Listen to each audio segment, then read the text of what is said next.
Bienvenue, merci d'être avec nous pour ce nouveau numéro de Reporter, le magazine de grands reportages de la rédaction de France 24. C'est un projet pharaonique à travers les déserts et les forêts tropicales d'Afrique de l'Ouest.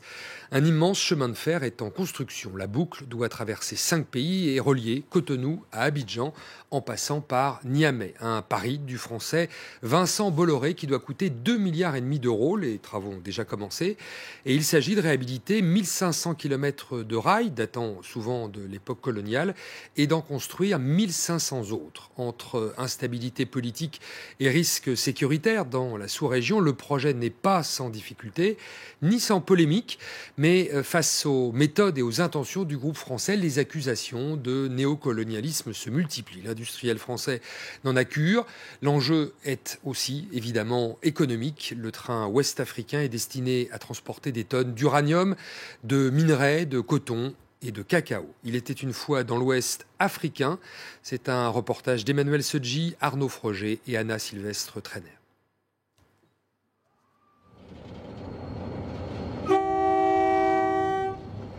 Il ne reste que quelques minutes avant le départ.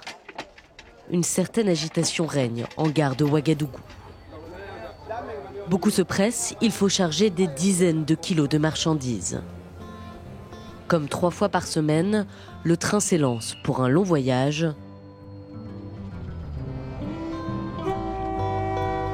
Direction le sud et Abidjan, en Côte d'Ivoire.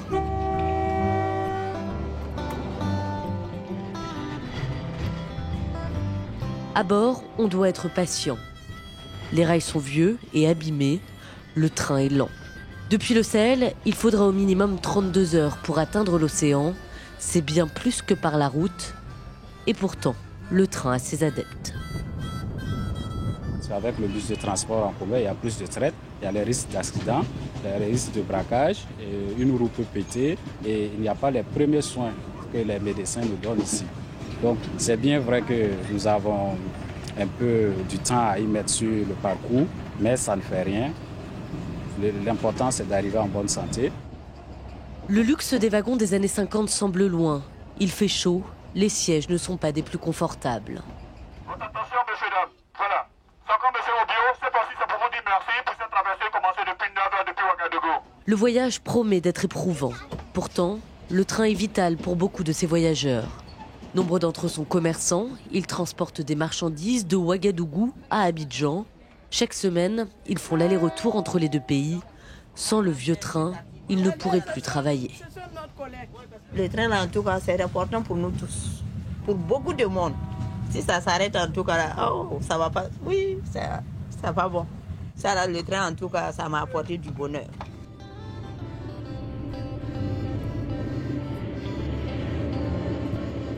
Le temps s'étire, les paysages défilent.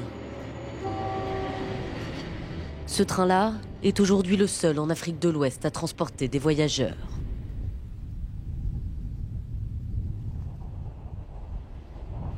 L'objectif du groupe Bolloré, c'est de lui faire traverser toute la sous-région.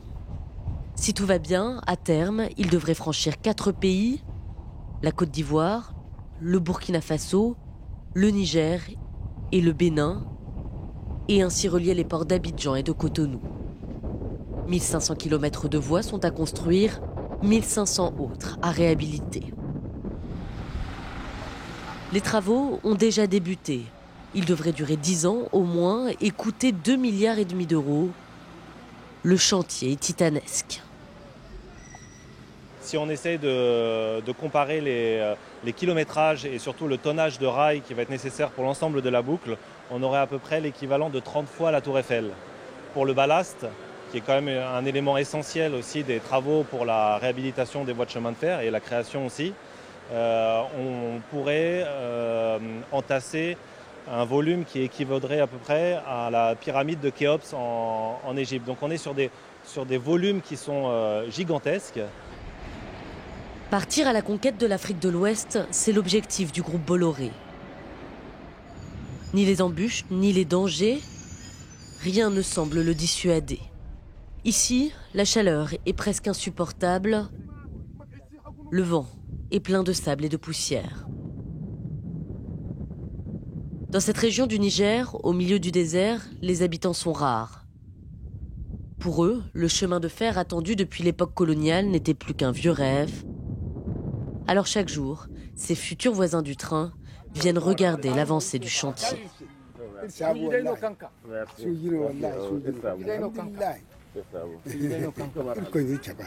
Ça fait presque un siècle qu'on attend le train.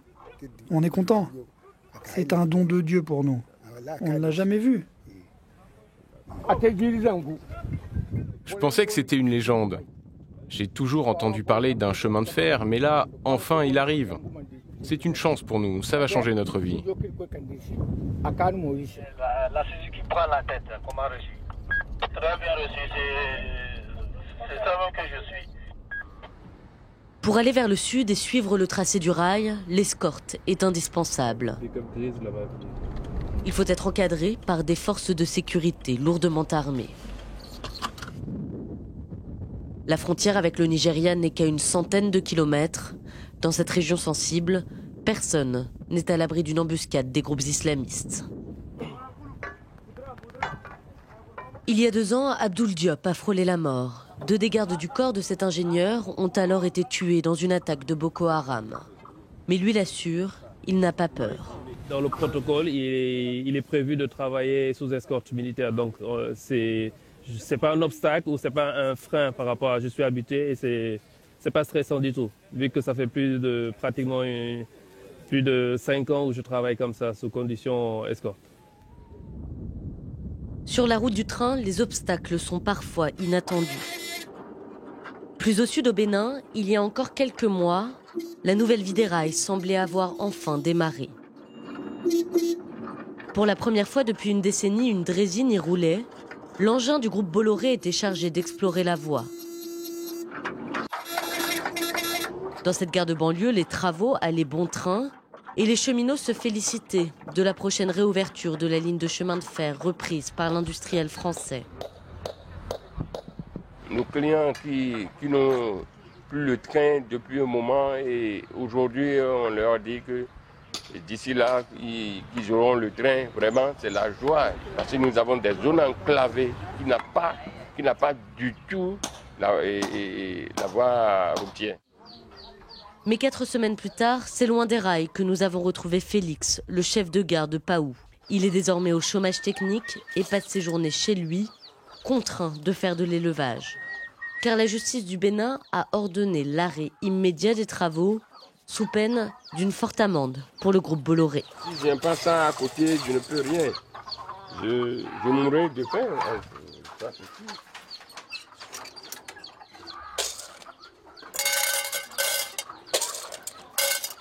Vraiment, nous prions toujours pour que ça y ait de l'avant, pour des joies à venir. On ne souhaite plus revenir dans nos anciens temps, le temps passé, ce qu'on avait vécu. Vraiment, c'est une chance pour nous aujourd'hui d'être payés tous les mois. À l'origine des déboires de l'industriel français, le groupe Pétroline, détenu par un milliardaire béninois, Samuel Dossou. Preuve à l'appui, son administratrice revendique la paternité du projet de chemin de fer entre le Bénin et le Niger. Ce n'est pas du tout un marché de Bolloré. Les États se sont engagés avec le groupe Pétroline. Bolloré est un usurpateur, un prédateur qui ne dit pas son nom parce qu'on ne comprend pas. Le groupe Pétroline a effectivement gagné l'appel d'offres en 2010. Mais 3 ans plus tard, Bénin et Niger ont octroyé le marché au groupe Bolloré. Habile, le Français s'est assuré du soutien des cheminots en leur versant 20 mois d'arriérés de salaire, des méthodes cavalières et peu orthodoxes que dénonce ce puissant leader de la société civile béninoise. Il faut les comprendre aussi parce qu'ils ont fait. Et l'homme qui a fait n'est pas un homme libre. Je les comprends aisément. Donc, il faudrait qu'on fasse tout possible pour que les choses se fassent bien et qu'il n'y ait pas de discrimination par rapport aux opérateurs. Il ne faut pas qu'il y ait de discrimination par rapport aux opérateurs. Les autorités du Bénin, elles, semblent avoir choisi leur camp, celui de Bolloré. Elles lui ont même accordé le contrat de concession du rail en octobre dernier. Si la justice béninoise estime que tel que les choses se sont passées, ça a été mal conduit. Bon, lorsque le dossier sera vidé, on va maintenant s'asseoir pour pouvoir décider de comment nous allons faire. Parce que pour le moment, notre compatriote béninois, nous n'avons encore signé aucun contrat de concession avec lui. La plus haute juridiction du pays, la Cour suprême, a finalement été saisie. C'est elle qui dira le dernier mot, sans doute après la présidentielle prévue fin février. En attendant, l'industriel français fait tout pour séduire les riverains du futur train. Avant même la pose de nouveaux rails, ce sont des murs que le groupe Bolloré a hissés. Des lieux qu'il a appelés Blue Zone. De jeunes patrons de start-up y travaillent, comme ces 3 entrepreneurs qui ont pu y concrétiser leur projet de vente en ligne. Cet espace que nous avons, c'est de nous permettre déjà de mettre notre plateforme en ligne, la plateforme en ligne, et qui permettra aux Béninois et aux étrangers de l'extérieur voulant bien sûr construire au Bénin de se faciliter la tâche en demandant déjà des devis. Tout fonctionne ici avec des panneaux solaires et des batteries dernier cri, une autre des spécialités du groupe. Peu de difficultés semblent en réalité arrêter le groupe Bolloré. À l'image de son train, qui lentement, mais sûrement, finit toujours par arriver. Le voilà à Abidjan, son terminus.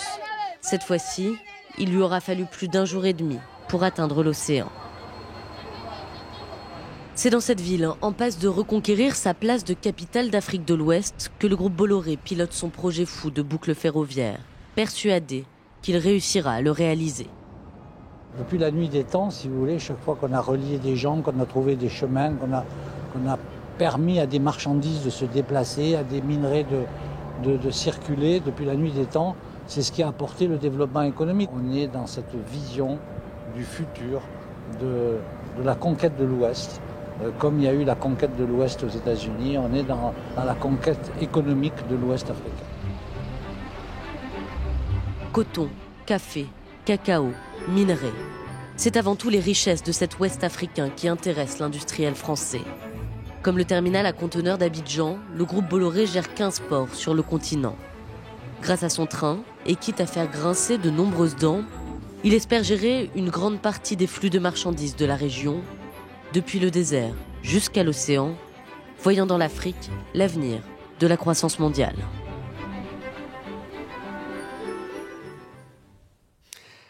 Et on se rend maintenant à Abidjan, qui sera peut-être un jour le terminus de cette ligne, pour y retrouver Anna Sylvestre Trainer. Anna, vous avez réalisé ce reportage.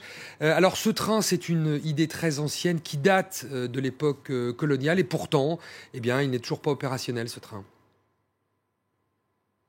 Oui, cette idée d'un train qui traverserait toute la sous-région, eh bien, elle date du début du XXe siècle, du moment où la puissance coloniale française a finalement lancé ses travaux sans jamais les terminer. Car dès ce temps-là, beaucoup d'acteurs ont compris l'intérêt stratégique que pouvait avoir une ligne de chemin de fer pour le commerce, pour lier les gens, les territoires, pour le développement de la région.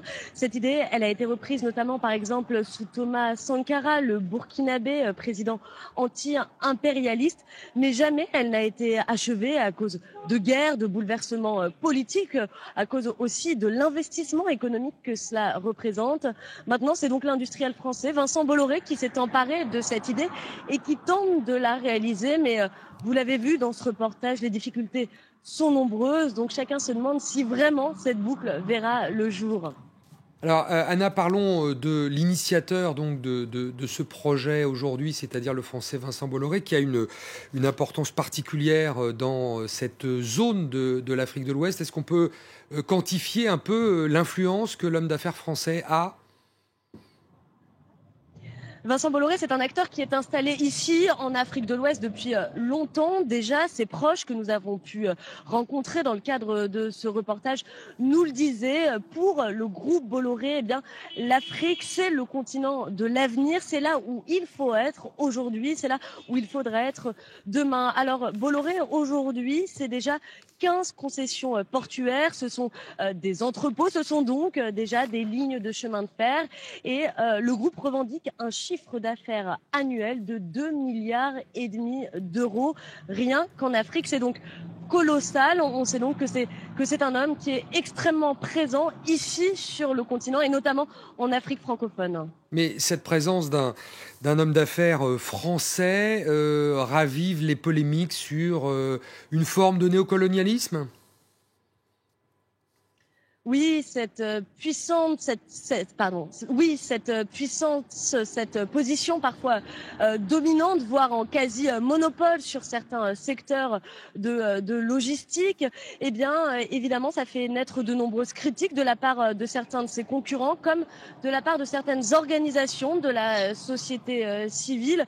Vous avez entendu parler de la proximité de Vincent Bolloré avec certains chefs d'État français, comme Nicolas Sarkozy. Eh bien, ici, parfois, on parle de sa proximité avec certains chefs d'État africains comme Alassane Ouattara, ici en Côte d'Ivoire, ou bien Boni Yayi au Bénin. Eh bien, tout cela fait planer des soupçons de réseaux d'influence. C'est bien ce qu'on lui reproche, et notamment ce qui lui est reproché en ce moment au Bénin par l'industriel Samuel Dossou, qui dit que Bolloré n'avait pas à s'installer là où il s'est installé. Ce sera désormais à la justice béninoise donc de trancher sur ce dossier. Merci Anna Sylvestre Trainer, vous étiez en duplex d'Abidjan en Côte d'Ivoire avec nous. Merci à vous d'avoir suivi cette émission et on se retrouve la semaine prochaine pour un nouveau numéro de Reporter sur France 24.